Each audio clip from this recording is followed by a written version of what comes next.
Assalamu alaikum wa rahmatullahi wa barakatuhu. Alhamdulillahi rabbil alamin. Wassalatu wassalamu ala ashrafil mursalin. Sayyidina Muhammad bin Abdullahi sallallahu alaihi wasallam. A dúpẹ́ fún Ọlọ́run ọba tí ó já sí pé òun lọ́ba elétò biyadi il amuru gbogbo àṣẹ pátápátá tọ́lọ́run ọba ni. Tó tún ní kí èmi àti ká tún máa bẹ lónìí lórí yẹ̀pẹ̀dò ní bíbẹ́ dìwò yìí wá ọ̀ràn yẹn kọ́ ní fọ́lọ́run àmọ́ àtúnkọ́ fọ́lọ́run àbápá náà tún wà náà ẹ̀dá sí bẹ láyé lónìí Ọlọ́run kí ó tún ṣe àlékún orí fẹ́ni kọ̀ọ̀kan wa èyí tó wá jẹ́ àgbà orí náà níbi kí ni a tún jẹ́ mùsùlùmí lónìí Ọlọ́run bá ń bẹ̀ Ọlọ́run ọba tó ga jùlọ gbogbo tí ó gbọ́ kó ní Islam Ọlọ́run kó má jẹ́ bẹ́ni kọ̀ọ̀kan wa atọ́rọ̀ ìkẹ́ atọ́rọ̀ ìgẹ̀ ẹ̀fẹ́ tọ́rọ̀ rán sí wa ní bashiran wa nadhira olùfinimọ̀nà olùfiníròdùnú olùkìlọ̀yà fúnni Oṣẹ́lá Muhammad sallallahu alaihi wasallam àtòun àti àwọn ará ilé rẹ̀ àti àwọn sàhábà rẹ̀ Ọlọ́run kí ó bá wa kẹ́ gbogbo wọn Ọlọ́run kó bá wa gẹ̀ wọ́n Ọlọ́run ń bẹ̀ wọn àfáà umma tí wọ́n ti lọ Ọlọ́run kó bá wa kẹ́ gbogbo wọn lápapọ̀ apájùlọ nílùú wa tá wà yìí Ọlọ́run kó bá wa káwọn àlùfáà tí wọ́n ti lọ bàbá Sheikh Usman bin Fodio ní Sheikh Alimi Ìlọrin àti bẹ́ẹ̀ lọ ní gbogbo olú Nàìjíríà tí wọ́n ti lọ Ọlọ́run kó bá wa kẹ́ gbogbo wọn kó wá dórí bàbá wa àgbà ẹni ọlá ńlá ẹni ọlá ẹni tọ́lọ̀ ń gbọ́wọ́ rẹ̀ ṣiṣẹ́ ńláńlá nílùú àyí tọ́lọ̀ ń tàn mọ́lẹ̀ sílùú àyí ìmọ́lẹ̀ kíni ìmọ́lẹ̀ ìmọ̀ ìmọ́lẹ̀ ẹ̀sìn ẹni tọ́lọ̀ ń gbéṣẹ́ náà lé lọ́wọ́ tó wá jíṣẹ́ náà bọ́lọ̀ ti fẹ́ tọ́lọ̀ sì kún lọ́wọ́ bàbá wa ọlọ́lá ni Sheikh al-Allamatul Ilori Sheikh Adam Abdullahi al-Ilori ọlọ́run bá ò à ń bẹ̀ ọ́ àlékún kẹ́ àlékún gẹ̀ àlékún àforíjìn ọlọ́run bá ṣe fún bàbá wa àtàwọn àlùfáà wọn àtàwọn òbí wọn àtàwọn tí wọ́n ti lọ nínú àwọn ọmọ kéwú wọn Ọlọ́run bá wò Ọlọ́run kó bá kẹ́ gbogbo wọn àtàwọn tí wọ́n ti lọ nínú àwọn ìyàwó wọn Ọlọ́run kó bá kẹ́ gbogbo wọn Ọlọ́run abẹ̀ ọ́ bàbá wa Sheikh Adam Abdullahi al-Ilori Ọlọ́run bá wa kẹ́ bàbá o Ọlọ́run bá wa gẹ̀ wọ́n àlùjánnà onídẹ̀ra Ọlọ́run bá wa fi wọ́n sínú ẹ̀ àlùbáríkà la ilaha illallah Ọlọ́run àwa ń bẹ̀ ọ́ bàbá wa gbogbo ohun tí wọ́n fi ilẹ̀ pátápátá Ọlọ́run kó má jẹ́ ó bàjẹ́ látòrí markaz a máa sọ wípé markazi sẹ́ ìlú ńlá ni markazi ayé ńlá ni Ọlọ́run ò bọ́ ti yọ̀ǹda fún Jami'atul Azhar kí wọ́n ṣe 1000 years Ọlọ́run markazi wa Ọlọ́run jẹ́ ó tó bẹ́ẹ̀ Ọlọ́run jẹ́ ó jù bẹ́ẹ̀ lọ à ń bẹ̀ ọ́ gbogbo tó wà ń bẹ̀ Ọlọ́run kó má jẹ́ ó dàrú bàbá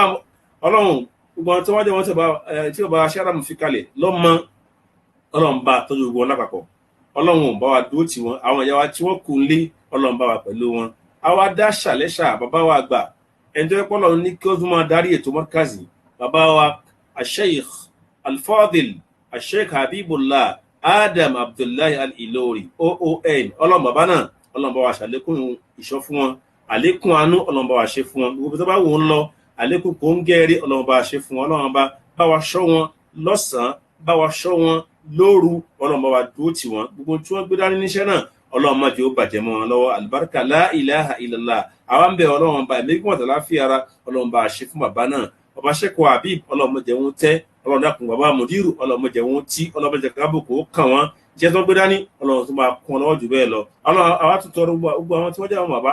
pátápátá la tọrọ báyìí náà fún Ọlọ́run kó máa dúró tì wọ́n ilé Sheikh Adam Ọlọ́run kó má jẹ́ ó dahoro ilé Sheikh Adam Ọlọ́run kó má jẹ́ ó bàjẹ́ àlùbáríkà Nábì níwájú Ọlọ́run ká tó bẹ̀rẹ̀ á tún ṣàdúrà bàbá wa Al-Allamatul Ilori pé láúlá hidayatu rabbina rahmani biliqa'i adama sahibil irfani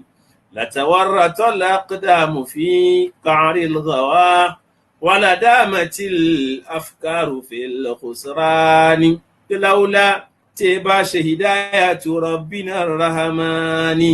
ìmọ̀nà Ọlọ́run tọ́lọ́run fẹ́ ká mọ̀nà tọ́lọ́run fẹ́ ká mẹ́sìn tọ́lọ́run fẹ́ ká nímọ̀ láwùlá hidayatu rabbina rahmani tí ẹ bá ṣe mọ̀nà láwọn bá ní tọ́lọ́run ti kọpá mọ̀nà ilẹ̀ Yorùbá tọ́lọ́run ti kọpá mọ̀nà biliqa'i Adama sahibil irfani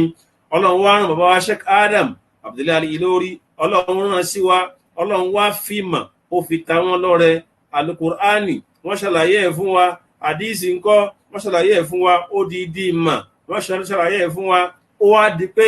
ìmọ̀ fọ́nká gbogbo ilẹ̀ Yorùbá ìmọ̀ fọ́nká ilé oníkálukú ọmọ markazi kò sí ibi tẹ́ lágbàáyé tẹ́ bá wọn ọlọ́run bá tí bá ṣọlá bẹ́ẹ̀ kọ́ ọkọ̀ mọ̀nàmọ́ wa látara bàbá Sheikh Adam látara ràtọ́lá kọ́dàmù fi kárí lọ́gà wá ọlọ́run ló mọ gbogbo ọ̀pọ̀lọpọ̀ èèyàn náà ní wọn bá ti sọnù wọn ò bá ti rìnrìn kúrè wọn ò bá ti mọ̀nà wàlàdá mẹ́tìlá fúkàrò fèlòkòsára ní ìrokírò gbogbo tí ò dá ní ò bá kúnà ọ̀pọ̀lọpọ̀ ọpọlọ àwọn èèyàn yà rọ́ọ̀yì mọ́lámúwá àti ìwọ ọlọ́run ọba lọ́ba tó kẹ́ òkú àdìsílá jẹ̀ràhó ẹ̀sán bàbá Sheikh Adam ọlọ́run jẹ́sán náà máa pọ̀ sí ní gbogbo ìgbà ní àdìkílẹ̀ o máa wọlé àlùkàlìkì khayra janani ọlọ́run ọba ibi tó dáa jù náà Janna ọlọ́run ọba bàbá Sheikh Adam ọlọ́run ọba fi wọ́n síbẹ̀ àtàwọn àlùfáà wọn. Naam jama lónìí àtúndé bàbá wa Sheikh Adam Abdullahi Al-Ilory bàbá náà ni tó dé kí bàbá yìí a pè wọ́n ní al-faqih ẹni tó dájọ́ ẹ̀sìn gbogbo ẹni tí ń rò pé bóyá bàbá ò mọ̀ ju lóga lọ bàbá ò mọ̀ ju tàríkì lọ ìtàn lọ bàbá ò mọ̀ ju literature lọ bàbá Sheikh Adam Abdullahi Al-Ilory fakihu ni bàbá àfàgbà inú ẹ̀sìn nínú kádájọ́ ẹ̀sìn ni bàbá kádájọ́ fíkìwù in tí wọ́n sì gbélé ayé wọn ṣe náà rè ọ̀rọ̀ wọn náà la mú gbọ́ gbogbo fatiwa tí bàbá dá sínú tírà wọn a lè kà tán à ń kà díẹ̀díẹ̀ náà ni ọ̀rí a tún lọ gbàgbàrà nínú tírà yìí tá a pè ní al-Allamatul Ilory fakihan níbi táwọn lálẹ́ yìí òun ni page 205 ibẹ̀ láwọn lálẹ́ yìí ọ̀sẹ̀ tó lọ a ti fọ̀rọ̀ lórí azkar káṣàdúà káka òǹkà dúà ká fi alukur'ani bẹ́ẹ̀ lọ́hún àti sọ̀rọ̀ lórí ẹ̀ àdìsọ́ kí ni bàbá Sheikh Adam fatiwa ọ̀nà pàṣẹ fún wa a sì fi wé tàwọn àfáà náà lágbàáyé àrípé ọ̀rọ̀ ìyàtọ̀tọ̀ síra wọn. Náà lónìí a lọ síbi ọ̀rọ̀ tí bàbá Sheikh Adam Abdullahi Al-Ilory bàbá pé àwọn kinní kan ní usurul jahiliya àwọn nǹkan tó jẹ́ ìwà ìmọ̀kan bàbá wa wò pé nílẹ̀ Yorùbá yìí àwọn nǹkan wo ló jẹ́ wà ìmọ̀kan tó wà nílẹ̀ Yorùbá tá à ń ṣe bàbá wa sọ̀rọ̀ lórí ẹ̀ ọ̀rọ̀ pọ̀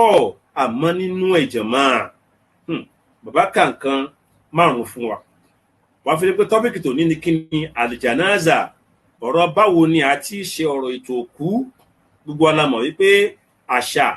ó ti lú mọ́ ọ̀rọ̀ ètò òkú nílẹ̀ Yorùbá wa yìí Ọlọ́run wá ti ṣàlàyé fún wa nínú Al-Qur'ani bẹ́ẹ̀ ni ẹni tọ́lọ̀ rán sí wa àtúntò àṣálàm náà ṣàlàyé fún ọ̀nà hadithi báwo ló ti yẹ ká ṣe náà bàbá wa Sheikh Adam Abdullahi Al-Ilory bàbá wa fọ́ àwọn ọ̀rọ̀ yìí sí wẹ́wẹ́ kí làwọn ìwà ìmọ̀kan tá à ń ṣe tá a dàpọ̀ mọ́ ètò béèyàn bá kú ètò ìsìnkú bàbá gbé àwọn ọ̀rọ̀ tó pọ̀ fún wa nínú ọ̀rọ̀ yìí ni wípé àwọlá ní wípé kí ni o àníyáhàtù alàlìmọ̀yìtì ká máa hóhóhó lórí òkú ká máa hóhóhó lórí òkú ká máa hú ká máa sọ̀sọ́kúsọ lórí òkú a rí pé léyìí ó wà ń lò wá kí ni bàbá wa sọ lórí ẹ̀ bákan náà ni kí ni almaatimu ká wá péjọ ká sọ lé òkú di ilé ìnáwó láti máa gbogbo tí ń jẹ oúnjẹ kí ni bàbá Sheikh Adam sọ lórí ẹ̀ àti bẹ́ẹ̀ lọ òun la fẹ́ gbéyẹ̀wò lálẹ́ yìí wọ́n jẹ́ kémi àti ẹ̀ka fi ìkàlẹ̀ sí náà bàbá Sheikh Adam Abdullahi Al-Ilory nínú tírà àwọn tá a mọ̀ sí al-Islam mutaqaddid jahiliya bàbá ṣàlàyé fún wa wípé al-aslu thalith min usul jahiliya nínú àwọn nǹkan tó jẹ́ ìwà ìmọ̀kan tí wọ́n sì pé ìwà ìmọ̀kan ni ó ti wà bẹ́ẹ̀ rí ilẹ̀ Lárúbáwá àmọ́ ó ti dé ìlú káàkiri kọ́dà gan wo Nàìjíríà yìí bẹ́ẹ̀ ni ó wọ ilẹ̀ Yorùbá yìí bàbá ní an-niyahatu ala al-mayyit ká máa kígbe ká máa hán ká máa gbára dálẹ̀ nígbà tó kù bá kú bàbá wa ṣàlàyé fún wa kí ni nǹkan tí Islam sọ níbẹ̀ bàbá ní kanatil arabu bàbá ní àwọn Lárúbáwá fil jahiliya nígbà ìmọ̀kan àwọn obìnrin wọn yabqina bis-surakh wal-awil wa ma he wa ma hu wa yad'una ala anfusihinna bil-wayli wath-thubur bẹ́ẹ̀ ni wa ma ṣépèlera wọn wa ma ṣẹ́bìlera wọn nítorí pé ẹni tí wọ́n fẹ́ràn ó kú wọ́n lè ní wá jabaláwò òkè yìí kó ṣílò àwọn mọ́lẹ̀ idha mata lahunna zawjun aw akhun aw abun aw qaribun tí ẹni tó jẹ́ ẹni tó kú fún wọn tó bá jẹ́ ọkọ àbó jẹ́ bàbá ni àbójọ́mọ̀ ìyá fún wọn, àbójẹ́ni tí ẹnìyẹn tí wọ́n fẹ́ràn jù tó kú fún wọn, wọn a máa wá sọ ìsọkúsọ. bàbá níbẹ̀ náà wọ́n yahlikna ru'usahunna, wọ́n lè gẹ̀rù wọn, wọ́n lè farun wọn. wa yashkukna jiyubahunna, wọ́n bẹ̀rẹ̀ sí ní máa faṣọ ara wọn ya. wa yalbisna aswa siyabihinna, wọ́n máa lè wọ aṣọ tí ò dáa jù nínú aṣọ wọn ni wọ́n wọ̀. bàbá ní fana al-islam anha, islam kọ̀ fún wọn nípa eléyìí. wa sammaha da'wa al-jahiliya, islam pè ní kíni ó pè ní ìwà àìmọ̀kan. islam pè ní ìwà àìmọ̀kan. bàbá wa mẹ́rin wá fún wa ẹ̀rí wo tẹ́rí pé ìpè ní ìwà àìmọ̀kan yẹn ó tún wọn lè kò sínú islam. téèyàn bá kú, yálà ọkọ ló kú ní o, yálà ìyàwó ló kú fọ́kọ ní o, yálà òbí ló kú fún yẹn ní o, yálà ọmọ ní o, yálà ọ̀rẹ́ ní o, ká máa wá wú, ká máa wá ṣépè, ká máa sọ̀sọ̀kúsọ, ká máa gbára dálẹ̀, ká jára ẹni sí òhò, ká máa wá rìnrìnkùnrin, ká máa wúwìkúwì sọ́lọ́run ọba. islam ní ta ni o eléyìí nǹkan o da'wa al-jahiliya, àwọn ọ̀rọ̀ àwọn ìwà ìmọ̀kan ni tó tako fún islam tá a gbọdọ̀ débẹ̀. bàbá Ṣàdámù wa mẹ́rin wá fún wa nínú ẹ̀rí ni pé ànábì islam sọ pé laysa minna, ànábì ní kò sí nínú wa o man latama al-khududa, ẹni tí bá ń gbá rẹ̀ lójú, tí ń fọ́ rẹ̀ létí, wa shaqqa al-juyuba, bẹ́ẹ̀ ni tí ń faṣọ yamọ́ rẹ̀ lọ́rùn, wa yad'u bi da'wa al-jahiliya, tí wọ́n ń sọ ọ̀rọ̀ àìwọ̀, ọ̀rọ̀ àìmọ̀kan, tí ń sọ̀rọ̀ òdì sọ́lọ́run ọba tó ga jùlọ nígbà tó kú. inú da'wa al-jahiliya náà ni pé ta ló pa, wọ́n ti pa, wọ́n ti ní kò ní dòní náà ni, wọ́n fi lọ́mi lójú ni, gbogbo àwọn ọ̀rọ̀ kọ̀rọ̀ tí máa bẹ tá a máa sọ. àwọn ọ̀rọ̀ yìí eléyìí burú jáì. ẹ̀ sì rí jẹ́mọ́ bàbá Sheikh Arọ́fdin Al-Ìlọrí, ọ̀rọ̀ tí bàbá sọ fún wa rèé o, wọ́n sì mẹ́rin wá, àdìsí bàbá mú wá rèé. ẹ̀ rí jẹ́mọ́ ká máa sọ̀rọ̀ àwọn ọ̀rọ̀ báyìí nígbà tó kú bá kú, kò sí bá tilẹ̀ wo fẹ́ràn tọ̀hún tó. ọ̀rọ̀ yìí ọ̀rọ̀ tí ò bá ṣẹ̀ríà islam mu ni, tó yẹ sí pé òfin islam ò fàyè gbà rárá, kò fàyè gbà. èyí wá kú, àwa bẹ̀rẹ̀ sí jára wa, à ń jáṣọ kúrò lára, a bẹ̀rẹ̀ sí gbára dálẹ̀, ìyẹn lárí mọ́ giri ni, ìyẹn wá ń sọ tí ò dá sọ́lọ́run lẹ́nu wọn. àwọn ò ní sọ̀rọ̀ ẹ̀ torí pé ọ̀rọ̀ tí ò bọ́ sí ni. ẹlẹ́mìí máa kàràn sọ́lọ́run pé ọlọ́run ṣèkà fóun, ìkà kan ní kíní kọ́ra ẹlẹ́mìí àmọ́ ní àwọn ayé ni wọ́n pa ọmọ òun. gbogbo àwọn ọ̀rọ̀ kọ́rọ̀ báyìí wọ́n ní da'wa al-jahiliya, àwọn ọ̀rọ̀ àìmọ̀kan ni. ṣẹ́rí jẹ́mà ká tó lọ àwò fatiwa àwọn àfáà míì náà lágbàáyé lórí àwọn ọ̀rọ̀ yìí. Sheikh Adam kọ́lọ̀mbá kébàá kọ́lọ̀mbá wa gẹ̀ wọ́n. ṣẹ́rí tí máa fà á tẹ́lẹ̀mí fi máa sọ̀tọ̀ kú sọ tí èèyàn bá kú náà ni wípé ìta àti máa gbéṣẹ́ mi nígbà tí a bá wà láyé. ẹlẹ́mí ò ti rò pé ìyá òun ìyá ni wúrà, ìyá òun àfi kó dàgbà, kóhun ti wá dàgbà tán, kóhun ti lówó tán, kóhun ti lọ́lá tán, kí àwọn tó kú kóhun lè dọmọ fún, kóhun lè ṣẹ̀yìn fún, láì mọ̀ wípé ọjọ́ kú ọlọ́run ọba ló mọ̀. ọlọ́run ọba ní walaqad alimna limustaqdimina minkum, ọlọ́run ọba náà ti mẹ́ni tí ó ṣíwájú nù yín, a sì mọ̀ kí ni alimustakhirin, ẹni tí ó kẹ́yìn. nígbà míì náà ìyá ti rò pé ọmọ tóun ti tọ́ dàgbà, ó dàgbà, ọlọ́run bá gba ọmọ náà lọ́wọ́ rẹ̀. ara ta eléyà máa fa kéèyàn máa ṣàwọn nǹkan tí islam ò fẹ́ wọ̀nyí. àmọ́ ìjẹ́ mùsùlùmí, ìjẹ́ islam, ó yẹ kó tẹ àwọn kinní yìí bá mọ́ wa lára. ìgbà míì sì ré ìfẹ́ àníjù tá a ní síra wa, ọ̀rẹ́ mi àtijọ́ múlẹ̀ àìyára wa ló bá lọ, àbọ́kọ àtìyàwó lẹ́nìkan fira wọn lẹ́nu wọn. ìfẹ́ tá a ní síra wa yẹn, ìfẹ́ náà ti pọ̀ jù, yóò fà á kẹ́lòmíì máa sọ tí ò bọ́ sí, kẹ́lòmíì máa sọ tí ò dá sọ́lọ́run ọba tó ga jùlọ. gbogbo àwọn nǹkan wọ̀nyí ní islam kọ̀ fún wa. náà jẹ́mọ́ ẹ wá jẹ́ àwò torí ibi tá a fẹ́ yàrá lẹ́yìn pọ̀. kí làwọn fàtáwá táwọn àfáìsì mi náà dá lórí ọ̀rọ̀. ṣáàrí gbogbo mazhabu fikiyya, mazhabi maliki ni o, mazhabi shafi'i ni o, mazhabi hanafiya ni o, mazhabi hanabila ni o, wọ́n panu pọ̀ wípé àníyáhà, bí islam ti wí àníyáhà, ìmọ̀ wíwíkúwí, ìmọ̀ fàṣọyàmọ́ rẹ̀ ní lọ́rùn, ìmọ̀ gbára ẹni lójú, ìmọ̀ sọ tí ò dá sọ́lọ́run, ìmọ̀ lẹ ikú mọ́pẹ́ nìkan ló pa. wọ́n gbàgbọ́ wípé ìwà tí ò dáa ni eléyìí, ìwà kọ́dà haramu ni wọ́n pè é, pé haramu ni, èèwọ̀ ni. wọ́n wá máwọn ẹ̀rí wá. Inú àwọn ẹ̀rí yìí láàka díẹ̀ fún wa ní alẹ́ yìí. Inú ẹ̀rí náà ni wípé Ọlọ́run bá ọba tó ga jùlọ nínú Al-Qur'an, Bismillahir Rahmanir Rahim. Ọlọ́run bá ní ya ayyuhan nabiyyu wan nabi idha ja'akal mu'minat, táwọn tí wọ́n jóbìnrin tán bá wá bá wà nábì yubayyi'naka, páwọn fẹ́ ṣe béyàn fún wà nábì, àwọn fẹ́ fi ìgbà fún hàn fún wà nábì.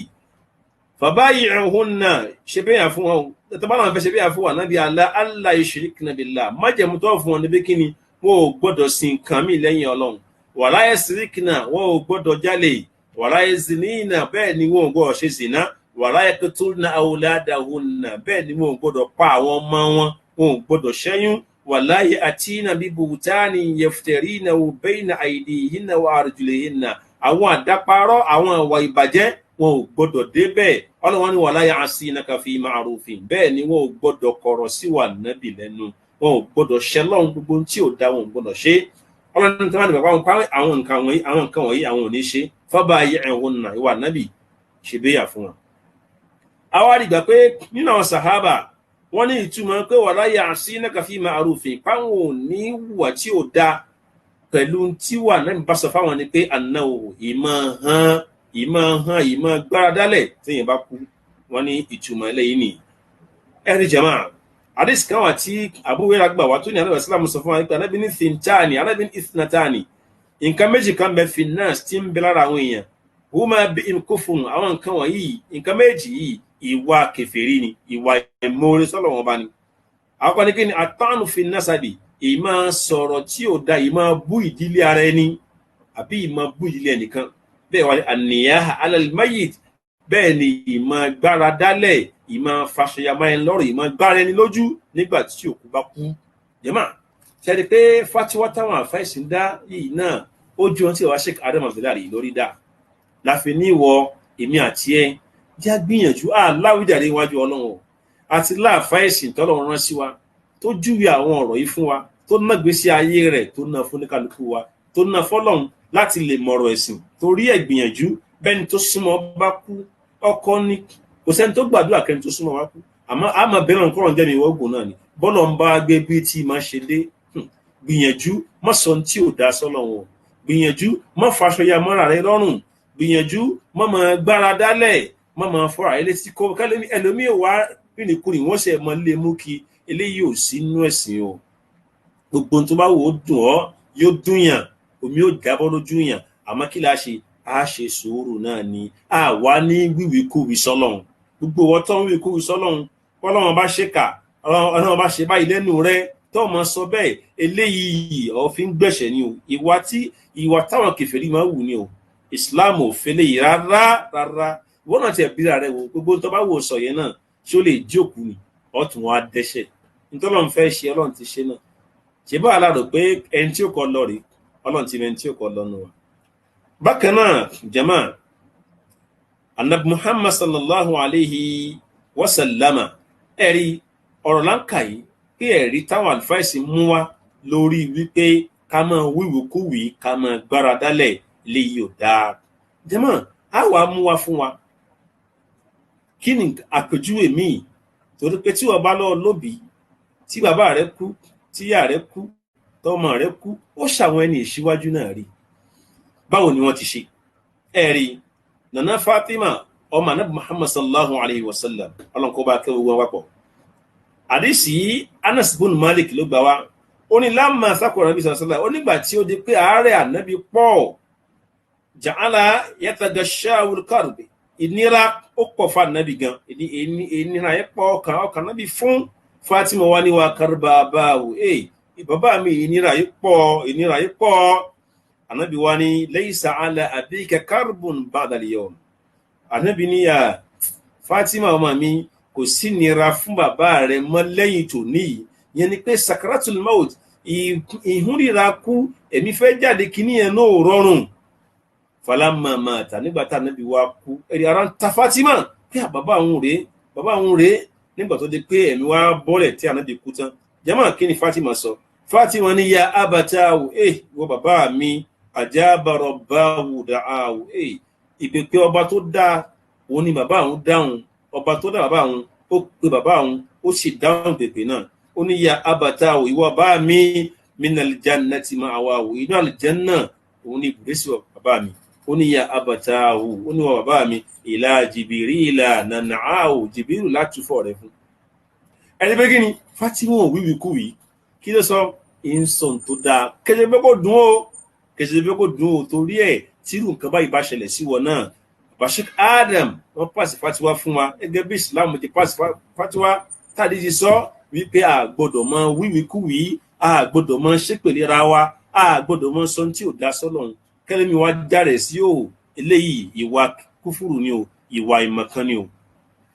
a tún rí nínú àwọn sọ̀hábíyàtì nínú àwọn obìnrin ní ayélujára sallallahu alayhi wa sallam tó yẹ sí pé ó rẹ ọmọ kan tọ́lọ́ ń sì bùn àtọkọ rẹ̀ náà nìyẹn ìyàwó Abu Talha ọmọ kan tọ́lọ́ ń bùn wọn náà nìyẹn ló bá rẹ ọmọ yìí nígbà ó dijọ́ kan ọmọ jáde lọ bàbá jáde lọ ó wá tí ó jẹ lọ kí bàbá yìí tó dé ọmọ yìí ti kú Ọlọ́run ti pè sọ́dọ̀ ẹ̀rí jẹ́mọ̀ kí ni ìyá rẹ̀ ṣe bí ìyá ti fẹ́ràn ẹ̀ tó ọmọ kan aṣọ tó dẹ̀ ní náà rẹ̀ kò ní míì àmọ́ fàpẹrẹrẹ kalẹ̀ fún wa tó ní kálukú wa tá a gbọ́dọ̀ kẹ́kọ̀ọ́ lára ẹ̀ ká wá wà pẹrẹrẹ yẹn ó rè wo ní kíní yẹn ṣe fún ó wá tẹ ọmọ náà sórí ibùsùn ó daṣọ bò ó paramọ́ ó ṣe bí ẹni tí nǹkan ò ṣe ó lẹ́yìn èèyàn ẹ má sọ̀n kankan fọ́kọ òun lòun ò túfọ̀ fọ́kọ òun kó mọ̀ ń kú nígbà tọkọ dé oníbàálé wọn káàbọ̀ baálé náà kí ó jókòó oníbàálé abẹ́ jẹun ni baálé lòun ó jẹun baálé rẹ̀ jẹun ó lọ́ọ́ máa ń kọ́ oníbẹ̀ dáadáa baálé jẹun tán ó tún yá ó ní àbẹ́ lè sanra baálé tún bomi ó lè sanra ó wẹ̀ ó tún yá ìwọ baálé mi àdéká sunrun ọkọ láya ni bẹ́ẹ̀ ni wọ́n tún súnmọ́ra wọ́n sunrun ọkọ láya nígbà tí wọ́n á ṣe ìtàn tó di kára baálé rẹ̀ balẹ̀ ó wá níwọ baálé mi jẹ́ kí n béèrè nǹkan lọ́wọ́ rẹ̀ yìí ní kí ni nǹkan ọ̀hún ó ní tán bá fún yàn ní nǹkan gba kíní ìdání tó wá àdéjọ́ tẹ́nìyẹn fẹ́ lò tó wá ní bá mú kíní yìí ó dá kéèyàn fóun tó padà bí kéèyàn fóun tó ń pálí ni nǹkan bá gbé léèyàn lọ́wọ́ tó tàn bá fẹ́ lò á gbé fún padà ní ó ní tọ̀ ìwọ baálé mi ọmọ tọ́lọ́wọ́n bá bùn wa tó gbélé wa lọ́wọ́ Ọlọ́run mà ti gbà á ọ̀rọ̀ yìí bá baálé ní ó kàláyà ó wá dùn pé tóun fi jẹun tóun fi wẹ̀ tóun tó fi súnmọ́ra wa ó wá sọ fóun ó wá lè bá náà sílẹ̀ wọ́n pé wọ́n ń ṣe Ọlọ́run ìyàwó yìí mà ṣe tó dùn púpọ̀ nǹkan báyìí ló ṣẹlẹ̀ tóun fi jẹun tóun fi wẹ̀ táwọn tó fi súnmọ́ kọláyà alábìnrin tó dá oorun tẹ̀sùn yẹn burika lakuma fi laylatikuma wọ́n fi àlùbáríkà wọnú kíni o yóò wọnú oorun yẹn oorun yìí náà ni oorun tí wọ́n sùn yìí náà ni kíni o ló doyún mi tọ́lọ́ ń bọ̀ wọn Ọlọ́run wá bùn wọn lóyún yìí wọ́n wá bí ọmọ nígbà tí wọ́n wá bí ọmọ yìí ọmọ tí wọ́n wá bí yìí gbogbo ọmọ tó ọmọ náà bí gbogbo wọn ni wọ́n há Al-Qur'an jẹ́mọ̀ ẹ wo orí tọ́lọ̀ ń ṣe fún Ọlọ́run gbà kan lọ́wọ́ rẹ̀ ọmọ kan tó ní jọ́ náà lọ́run rè ọjọ́ tó wá sunrun náà ọlá pé ìyàwó náà pànira náà mọ́ra kò wíwíkúwí kò gbọ́ra dálẹ̀ oorun tó wá sùn lálẹ́ ẹjọ́ oorun náà wá doyún wọ́n wá bímọ ọmọ tó wá bí yẹn gbogbo ọmọ tọmọ náà bí gbogbo wọn dẹni tó Al-Qur'ani bọ́lọ̀ tí máa ṣe fáwọn ẹni ẹ̀rẹ́ o bọ́lọ̀ ń bá gba tó dùn mọ́ ìjọ ẹ̀pọ̀ kìíní yìí ó dùn mọ́ nínú ẹ̀mí Ọlọ́run wá gbà lọ́wọ́ rẹ̀ gẹ́gẹ́ bí ọkọ ni gẹ́gẹ́ bí aya ni gẹ́gẹ́ bí òbí ni àgbàdua káwọn ẹni wọ̀nyí lọ àmọ́ bẹ́ẹ̀ lọ́wọ́ ni àmọ́ tọ́lọ́run bá gbé bí ti ṣe dé tọ́lọ́run bá gbà á mọ́ wíwíkúwí ẹni tó ṣe tiẹ̀ tó dáre láàárí ẹ̀san tọ́lọ́run bá ṣe fún torí ẹ̀ jẹ́mọ́ Sheikh Adam kọ́nà bá ké bàbá ní irú ìwà tí pé téèyàn bá kú káwọn obìnrin wá kójọ ká máa wá hó ká máa gbára wọn lójú ká máa fàṣọyà mọ́ra wọn lọ́rùn ká máa fárí ká máa wérí ká wá di pé wọ́n bẹ̀rẹ̀ sí ní wọṣọ burúkú wọ́n rìn káàkiri bàbá ní ilé yóò bọ́ sí o ìwọ téèyàn kú tọ́wọ́ ajá rẹ̀ sí yòhò eléyìí ò sínú ẹ̀sìn ìsìlámù kọ́ wa náà jama eléyìí jẹ́ kan nínú ẹ̀kọ́ tí wàá ṣe àràmù kọ́ wa bákan náà a tún lọ bí ẹ̀kọ́ kejì láwọn tí bàbá pè ní ìwà usul jahiliya àwọn ìwà ìmọ̀kan tó ti rúpọ̀ mọ́ ètò báwo ni tó kù bá kú nílẹ̀ Yorùbá àbí Nàìjíríà wáyé náà níyẹn bàbá ní al-ma'atimu minan niyaha káwá sọ ilé ẹni tó kú ká sọ bẹ̀ di stadium ojoojúmọ́ tá a máa gbàbẹ̀ lójoojúmọ́ bàbá ní eléyìí náà ń kọ́ mina niyaha ó wà nínú nǹkan tí Islam kọ̀ fún wa pé a ò gbọ́dọ̀ ṣe bàbá ní eléyìí náà ń bẹ nínú nǹkan tí Islam kọ̀ fún wa pé a ò gbọ́dọ̀ ṣe. máa kàrọ̀ yìí fún wa bàbá Sheikh Adam ní pé kana an-nas yajtami'una ala ahli al-mayyit àwọn èèyàn wọn àkójọ sílé ẹni tó kú li ta'ziya láti lọ lè bá kẹ́dùn. bàbá ní fàyùjáàlì súnahùn wọ́n wá jòkó síbẹ̀ ayyaman wa layaliya ọ̀sán o lóru o gbogbo ọjọ́ wọn ò ní jòkó wọn ò ní kó ń bẹ̀ ọ̀sẹ̀ kan wọ́n ṣe ń para bẹ̀ ọ̀sẹ̀ méjì wọ́n ṣe ń para bẹ̀ wala yansarifuna ila hawaijihim wọn wá pabi iṣẹ́ wọn tì wọn ò ní lọ bí iṣẹ́ mọ́ wọn jòkó síbẹ̀. bàbá ní fayakum alul mayyit àwọn tó kú wá kú fún tọ́jára ní òkú bí wàjíbi díyàfà wọn máa wá gbàlejò àwọn èèyàn wọ̀nyí min taqdimi ta'ami lil mu'izzin wọn máa wá lọ lè sóúnjẹ fáwọn tó wá bá wọn kẹ́dùn fayazidunahum musiba wàhálà ó tún wá kún wàhálà fáwọn èèyàn wọ̀nyí wayujadiduna lahum al-huzn ìbànújẹ́ wọn yóò tún máa pọ̀ sí wayukallifuna al-ma'una wọn wá kó ìnáwó wọn kò bá wọn. bàbá ní eléyìí ó wà nù wà ìmọ̀kan ẹjẹ́ àgbọ̀ yìí dáadáa jàmá ká sọ ilé ẹni tó kú ká sọ bẹ̀dí ilé ẹni tí ó yẹ sí pé ibẹ̀ láàmú lọ́jọ́júmọ́ ọ̀sẹ̀ kan ọ̀sẹ̀ méjì á máa para bẹ̀ láì sọmọ òkú láì ṣe ìyàwó òkú táwa fi ṣe wálẹ̀ kẹ́kẹ́ ibẹ̀ láti máa jẹun àárọ̀ láti máa jẹun ọ̀sán láti máa jẹun alẹ́ táwọn òkú yìí sì lè tí wọn ò ní nǹkan kan kàkà káwa náà tún gbóúnjẹ fún wọn á wà kó wàhálà á kó nira bá wọn. ẹ rí bòmí gan bóyá bàbá kú ni o àbí ìyá ló kú o táwọn ọmọ ti sìnkú yóò wá di pé àwọn ọmọ bóyá abúlé lè ìyá kú sí ni àbí ibi tí àwọn ọmọ ò sí nítòsí àwọn ọmọ ti padà síbi tí wọ́n ti wá wọ́n retí kọjọ́ táwọn ṣe àdúrà ọjọ́ kẹjọ kó dé àwọn ará àwọn tí wọ́n jẹ́ àwọn aráàlú wò ní àwọn tán wá ń kí àwọn aráalé òkú àwọn ọmọ bá wọn dáná fún wọn wọ́n máa wá ṣe owó oúnjẹ náà jọ wọ́n pa ilé ẹjọ́ ọjọ́ kìíní ìkejì tí ìpọ́jọ́ keje níjọ́ táwọn ọmọ òkú bá wá dé tó fẹ́ wá ṣàdúrà fún obìnrin wọn nítò àti báyìí ná iye báyìí fáwọn èèyàn. ní tí bàbá wa ń sọ pé eléyìí ó wà nù dáwọ̀ jahiliya ìwà aláìmọ̀kan ní ẹja jìnnà sí tó kù bá kú à ń lọ lè bá wọn kẹ́dùn ni tó kù bá kú à lọ lè tún gbé wàhálà bá wọn tó kù bá kú a fẹ́ lọ lè fi ìtara hàn torí pé nínú ẹ̀tọ́ mùsùlùmí sí mùsùlùmí ni pé tí ìnira bá kàn wọ́n a gbọ́dọ̀ lọ lè bẹ̀ wọ́n wò ká bá wọn kẹ́dùn lórí ìnira yẹn bẹ́ẹ̀ ni ọmọ ìyá wa tó bá kú ìdá mẹ́ta tó bá kú ká sìn débi sàárè rẹ̀ ẹ̀tọ́ gbogbo mùsùlùmí ni tá a gbọ́dọ̀ ṣe. a rí ìpínlẹ̀ Yorùbá wa ìwà tí Sheikh Adam sọ yìí tí Islam sọ yìí ìwà náà fẹ́ common dáadáa tẹ́ pé àwọn tí wọ́n kú tẹ́ pé àwọn tí yẹn kú fún ẹlòmíì wọ́n ti náwó lórí ẹni tó kú nǹkan dàgẹ́ wọ́n tún jẹ gbèsè wọ́n tún wá kú tán àtúmọ̀ wà lọ́lẹ̀ kórìíra bá wọn. bàbá Sheikh Adam ní eléyìí bàbá ní ìwà jàìrí ni tá a sì gbọ́dọ̀ jà lógun. bàbá wa mẹ́rin wá fún wa nínú ẹ̀rí ọ̀hún ní kíni o ọ̀rọ̀ tí Jarir tó mú wáyé pé Jarir ní kunna na'uddu al-ijtima' ila ahli al-mayyit ó ní káwọn wá sọ ó ní àwọn káwọn sọ ilé ẹni tó kúkú fún káwọn wá sọ bẹ̀dí ilé pàdé níjojúmọ́ ó ní wọ̀sọ̀ ní àtútọ̀ àmì káwọn wá dáná oúnjẹ fáwọn káwọn máa jẹun bẹ̀ jojúmọ́ ba'da dafni lẹ́yìn ìgbà tó kù náà ti kú tán ó ní mina niyaha ó láwọn kà kún kí ni o àníyàhà dédé ẹni tóun náà ń pariwo tí ń faṣọ yamọ́ rẹ̀ lọ́rùn nígbà tó kúkú wọn ní irúfẹ́ ẹ̀ báyìí náà ní kí ni o ní irú wà yìí. rahimallahu alamatul Ilori ọlọ́run bá kẹ́ bàbá ọlọ́run kó bá kẹ́ bàbá wa Sheikh Adam Abdullahi al-Ilori. ẹ̀rí jẹ́mọ́ ọ̀rọ̀ ní bàbá sọ yìí èmi jẹ́ ó yọ pé bàbá Sheikh Adam la yufti min hawa nafsihi bàbá yìí dá fatiwa láti inú ìfẹ́ nú wọn. ọ̀rọ̀ yìí bàbá sọ wọ́n sì mẹ́rin wá fún wa torí ẹ̀ ìwọ tí wọn náà tó jẹ́ pé táwọn èèyàn bá kú ẹ ti kóra yín ẹ ti gbalẹ̀ ẹni tí àwọn èèyàn kú lọ ẹ lọ bẹ̀ nítorí àti lọ lè bẹ̀ wọ́n wò láti lọ lè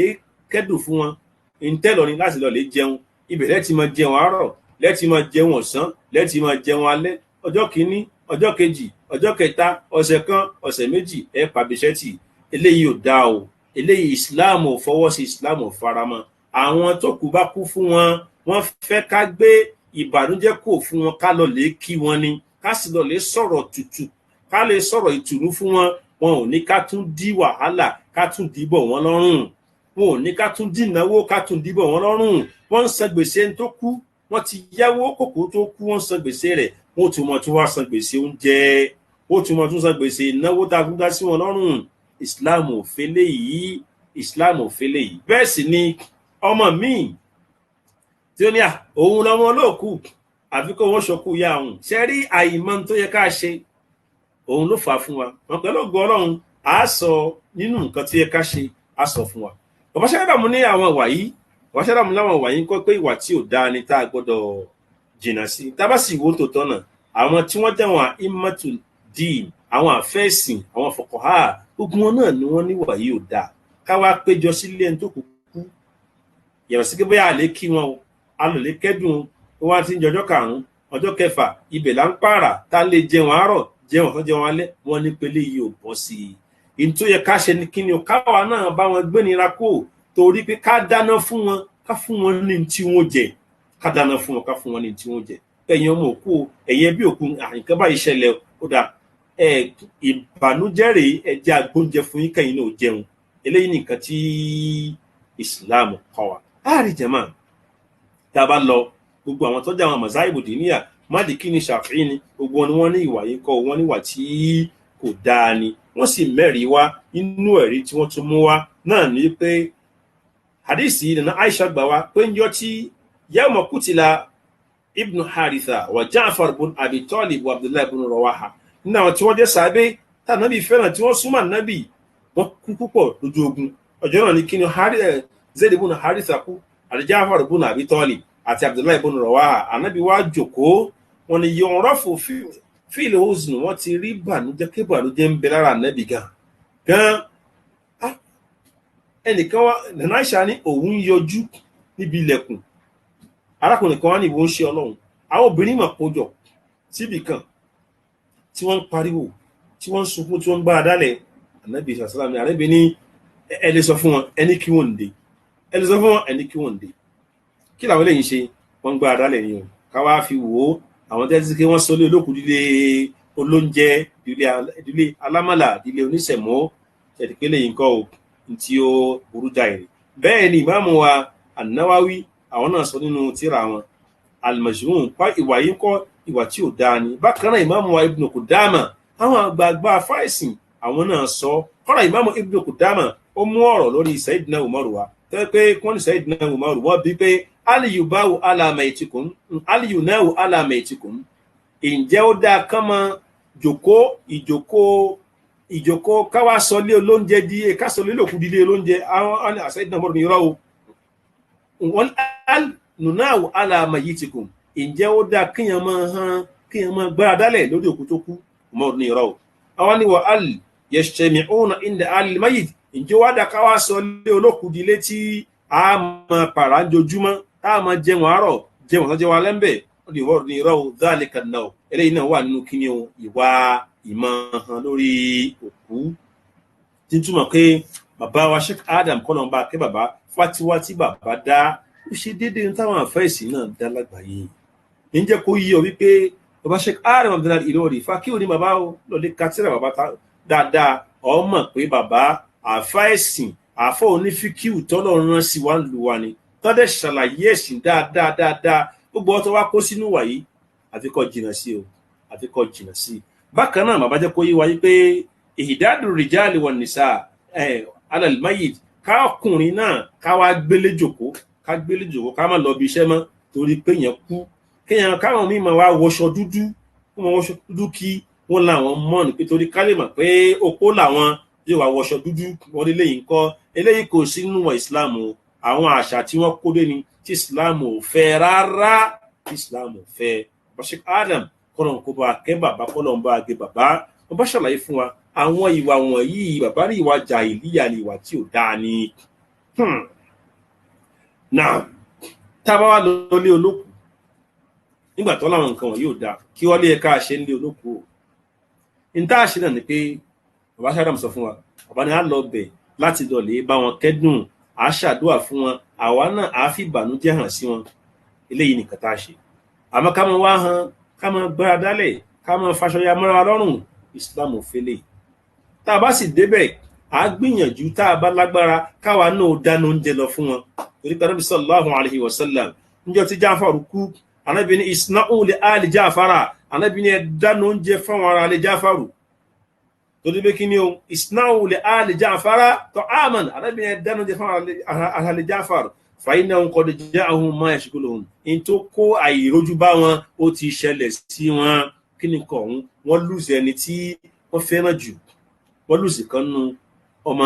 wọn lùsì kan nu ará ilé wọn lójú ogun Ànábì ní ẹ dáná oúnjẹ fún wọn eléyìí ni pé tó kù bá kú kàkà tá a fi wá sọ wọn sínú gbèsè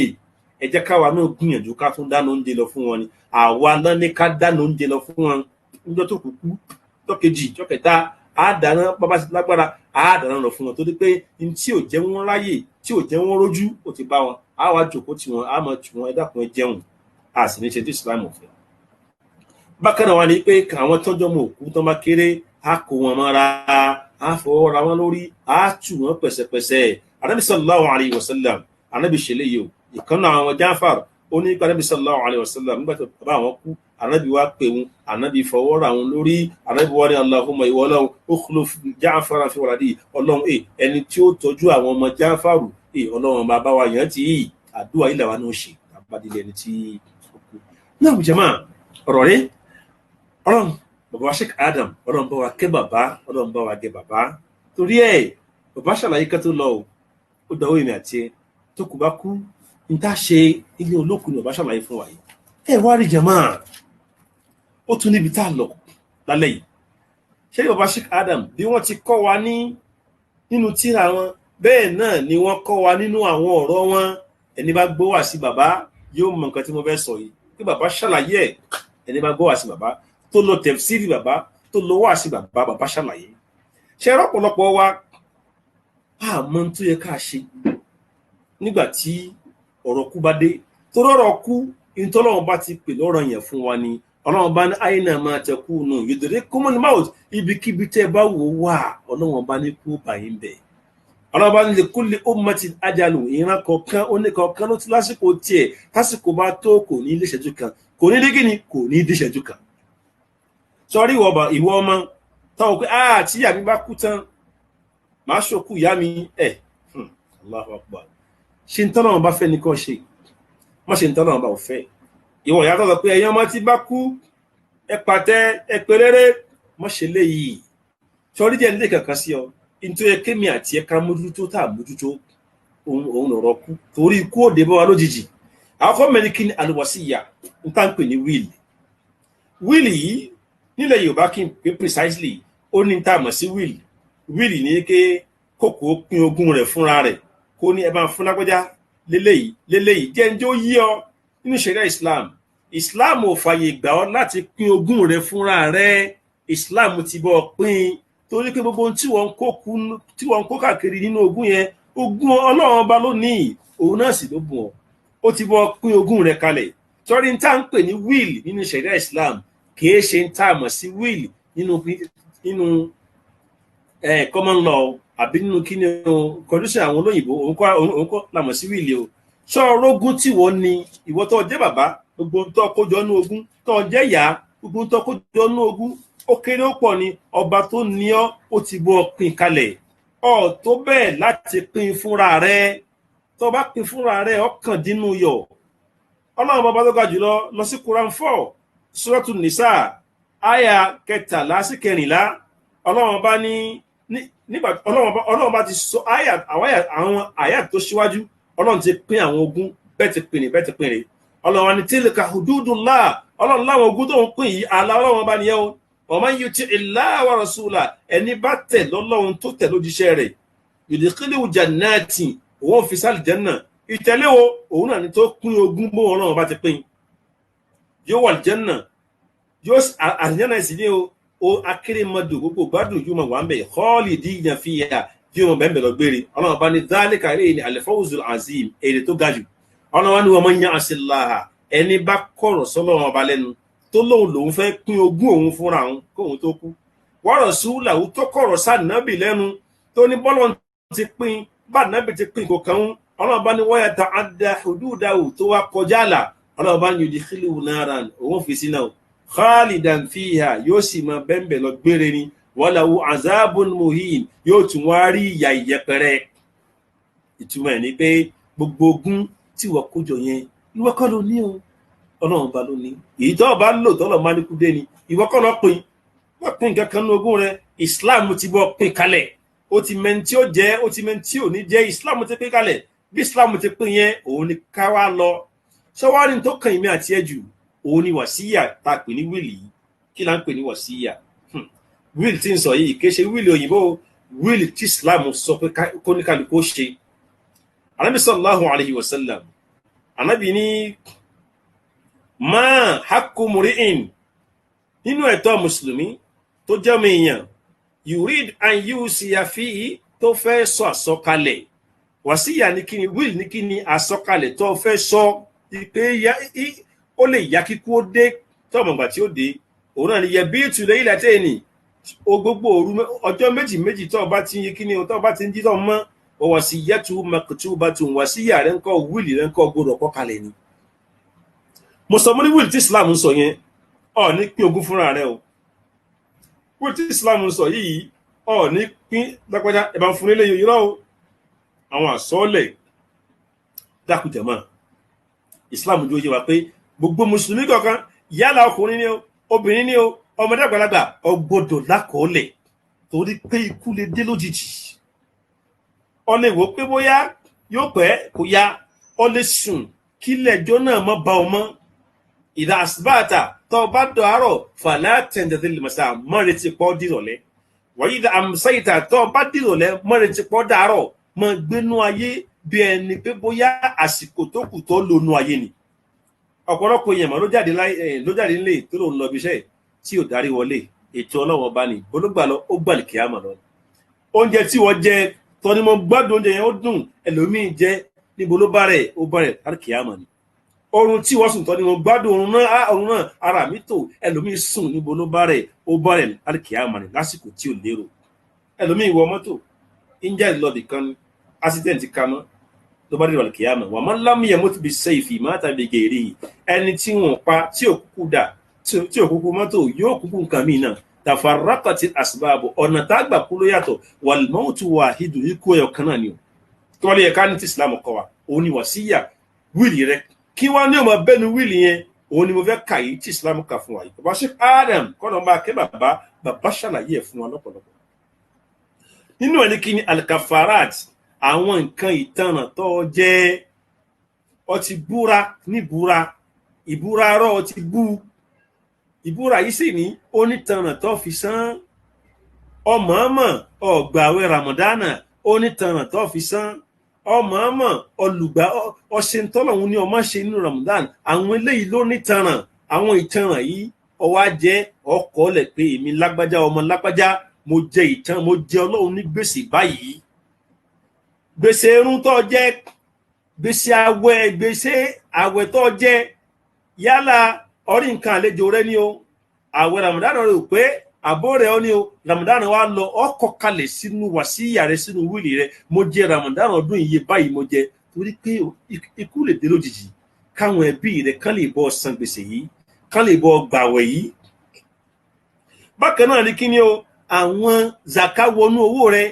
wá tí ìyọ kọ kalẹ̀ pé zaka ọdún yìí mi ò tí ì yọ o, torí níbi tó ti jòkó sí yẹn ikú lè dé bá lójijì. bákan náà ni pé gbèsè tó jẹ àwọn ẹ̀dá Ọlọ́run, lágbájá mo jẹ gbèsè ọkọ rẹ, lágbájá báyìí mo jẹ gbèsè, àdírẹ́sì rẹ̀ rẹ̀, ọjọ́ báyìí ni iye tí mo jẹ́ rẹ̀, fóònù nọ́mbà rẹ̀ rẹ̀ ọkọ̀ síbẹ̀, torí pé tó bá san gbèsè tó bá ilẹ̀ kíámọ̀ ó lè kó bọ́ láti kíámọ̀ o. gbogbo iṣẹ́ rẹ̀ tó ṣe òun ni wọ́n há fáwọn onígbèsè o. wá tètè kọ́ọ́lẹ̀ káwọn ọmọ rẹ̀ kán tètè pọ̀ jẹ gbèsè, torí pé ìgbà tí wọ́n máa pín ogún rẹ̀ kí ni wọ́n kọ́ yọ, gbèsè ni wọ́n kọ́ yọ. eléyìí ni nǹkan tó yẹ kémi àti ẹ mójútó. bákan náà tún ni pé nínú tí ó wà nínú wàsíyà tá ń sọ yìí, àmánà, àwọn nǹkan tí wọ́n kó pamọ́ sí ọlọ́dọ̀ kì í ṣe wọ́n lọ ní, wọ́n kó pamọ́ sí ọlọ́dọ̀ ní. lágbájá báyìí ó kó nǹkan báyìí sí mi lọ́wọ́, iye báyìí ni ibi tí mo gbé sí ni àdúgbò tí ń gbèrè fóònù nọ́mbà rẹ̀ torí pé tó bá kú tán ká má pín ogún ológun ká má rò pé ogún tiẹ̀ ni o. bákan náà ni àwọn ogún rẹ dúkìá rẹ tí ń bẹ ń ta tó gbé sọ́dọ̀ yàn lágbájá tí wọn náà yá lówó ọkọ̀ yìí tó yá sí ọkọ̀ nọ́mbà rẹ̀ sí ibi tí ń gbé sí ọkọ̀ tó yá sí. bẹ́ẹ̀ ni ẹrù rẹ tí ń bẹ ń ta ilé tó kọ́ pamọ́ tó fẹ́ kẹ́nìkan mọ̀ kọ́ kalẹ̀ torí tó bá kú tán kó mọ̀ ní tàwọn ẹni ẹlẹ́ni. eléyìí ni wíìlì tí Islam ṣàlàyé fún wa. ọtí promise pé àwọn èèyàn ọ fún wọn ní nǹkan, ẹni tó lọ fún lówó, ẹni tó lọ gbẹbọwò fún, ẹni tó lọ ṣe nǹkan rẹ fún, tó ọkọ kalẹ̀ pé lágbájá báyìí mo ti bá aládéhùn. àwọn eléyìí là ń pè ní wàsíyà torí páwọn nǹkan wọ̀nyí gángan ló ṣe pàtàkì jù. ogún rẹ Ọlọ́run ti bọ́ pín, ó ti bọ́ pín ní ìtí orí dá wàhálà kalẹ̀. àmì eléyìí ní Islam kọ́ wa tá a gbọ́dọ̀ mójútó. ṣẹ́rí àwa ṣòkú bí ẹni ṣèyàwó ìyí nǹkan ló kàn ó wàṣẹ́ràm sọ̀rọ̀ lórí à ń bọ̀ wá lórí ẹ̀. àmọ́ àwọn wàsíyà yìí la gbọ́dọ̀ mójútó dáadáa. bákan náà nínú wàsíyà tó kọ kalẹ̀ ọkọ̀ síbẹ̀ yìí pé ẹ̀yin ọmọ mi lórí Islam ni mo fi yín sí o, orí Islam náà sì ní bẹ́ẹ̀ náà kí n kú lórí. tí n bá kú àwọn ìwà ìmọ̀ kan tí Islam ò fẹ́ ẹ mọ̀ ṣe o. tí n bá kú ẹ mọ̀ máa gbára dálẹ̀, ẹ mọ̀ fara ya mọ́ra yín lọ́rùn o. tí n bá kú ẹ wá àwọn àfáà ẹ̀sìn tí wọ́n mọ̀ nípa ẹ̀sìn kí wọ́n ṣètúrà mi. tí n bá kú ẹ wá tẹ́ mùsùlùmí ẹ lè sinmi síbẹ̀. gbogbo àwọn nǹkan wọ̀nyí yìí lọ́ọ́ sọ̀kalẹ̀ kan tó kú. eléyìí là ń pè ní wàsíyà, eléyìí là ń pè ní wíìlì. ogún rẹ tó fẹ́ pín yẹn Islam ní ọpin o, Islam ti bọ́ pín ọ̀rẹ́dì. torí tó bá ti kú tán ogún yẹn ò jẹ́ tiẹ̀ mọ́. ǹjẹ́ wàsíyà yìí ǹjẹ́ mi àti ẹni ṣé wàá rí asọ́lẹ̀ kan wípé Islam jẹ́ kó yé wa pé àìsàn gbèsè yìí aburú tí ń bẹ fún yàn. tó bá lè kú tó jẹ Ọlọ́run ọba ní gbèsè tó kọ́ kalẹ̀ káwọn èèyàn bọ́ san torí òkú tó bá kú tó fàwẹ́lẹ̀ wọ́n bá gbà á. òkú tó bá kú tó ti lérí fún Ọlọ́run pé ìwọ Ọlọ́run tó bá ṣe nǹkan báyìí fún mi ń lọ Mákà yẹn ti di gbèsè fún wọn ò bá lọ lórúkọ rẹ̀. òkú tó bá kú tó jẹ àwọn ẹlòmíì ní gbèsè wọn ò bá san gbèsè yẹn, kódà gbèsè ò bá kárí gbogbo dúkìá tó ní wọn san gbèsè yẹn torí tí ò bá san láyé yóò fi nǹkan tó pọ̀ di lálìkìyámà. iṣẹ́ rẹ̀ ní kíni níwọ̀n ìgbà lálìkìyámà. gbogbo àwọn eléyìí lọ́ọ́ kọ kalẹ̀. àwọn nǹkan tó jẹ́ nǹkan ní nǹkan tí ń bẹ lọ́wọ́ rẹ̀ kọ kalẹ̀. jáwọn ọmọ rẹ̀ wọn kò mọ̀ pé ibi tó wà rèé. wíìlì rẹ̀ wà lè ọtí wá kọ́ tán ọ wà wá wọn tí wọ́n jẹ́ wítínẹ́sì tí wọ́n sáyìn sí mú fẹ́ wọ ẹnìkan nínú àwọn ẹni tí èṣẹ bíi rẹ̀ tó mọ̀ pé nìyí tí ó ní fọkàntán ọ lè wá Muslim lawyer ọ lè wá wọn ẹni tó lójọ́ fọkàntán wọ́n sáyìn sí wọ́n ní kọ́pì lọ́wọ́ ọ kú tán báyìí tí wọ́n gbé jáde nù. ọwọ́ láǹfààní tẹ́mi rí bá tí ì bọ́ kó tún máa yí padà kó máa tún ṣe. eléyìí rè mo ti san gbèsè eléyìí ọ parẹ́ kó mbẹ́ eléyìí ẹni tó ní mo ti fún ní nǹkan rẹ̀ ọ parẹ́ kó mbẹ́ bọ́ ti máa ṣeré o. tẹ̀mọ́ eléyìí ló dáa fẹ́mi àti ẹ̀ eléyìí ló dáa fẹ́mi àti ẹ̀ torí ẹ̀ já mú mọ́nú ẹrù wa lónìí ká mú mọ́nú ẹrù wa dáadáa. ọ̀ sì rí sọrí òkúńkú tó bá ìgbára ìdákọ̀ yọ ń bẹ̀ náà ní kíní o. gbèsè tó jẹ wàsíyà rẹ ni wọn kọ lọbẹ pé wàsíyà tẹni yìí kọkalẹ̀ rèé tí ò bá wá ní wàsíyà báwo ni wọn ti fẹ́ mọ̀. jẹ́ ń bi ẹ́ léèrè ṣé mi àti ẹ̀ ń já ní wàsíyà tá a kọkalẹ̀ àbá ní a sì fẹ́ lè sùn lálẹ́ yìí kí ló fi yá apá jì láàárọ̀ la yóò dá kémi àti ẹ̀ náà kọ wàsíyà kalẹ̀. àmọ́ ń bẹ náà bá ọba tó dájú lọ kọlọ̀njà jí o kápẹ́ láyé àmọ́jọ́ kan náà ní Ọlọ́run gbẹ̀mí yìí tó bá ti wá kọ wàsíyà kalẹ̀ gbogbo ń tó fẹ́ kọ síbẹ̀ yóò níyànjú. kọ́lápá nínú ẹbí mi àbálágbájá mo fẹ́ fún ní nǹkan báyìí nínú àwọn tí wọn ò ní jogún dúkìá rẹ̀. eléyìí gangan ni wíìlì tí Islam fi hàn. eléyìí gangan wá là wá kọkalẹ̀ mọ́ o. eléyìí là á ṣe mọ́ bá ti pín ogún wa fúnra wa là ń pè ẹni bá pín ogún ẹ̀ fúnra rẹ̀. Al-Qur'an mọ̀ká yìí Ọlọ́run ti sọ ìyà tí ó jẹ ní al-Qiyamah. Ọlọ́run kó má jẹ wá níyàwó, Ọlọ́run kí ó ti ṣàánú wa, Ọlọ́run kó sì dúró tì wá. so eléyìí jẹ́ àkọ́kọ́ nínú nǹkan tí jásí pé ó yẹ ká ṣe táyé sábà ṣe wíìlì yẹn ó ṣe pàtàkì dáadáa. òun là ń pè ní wàsíyà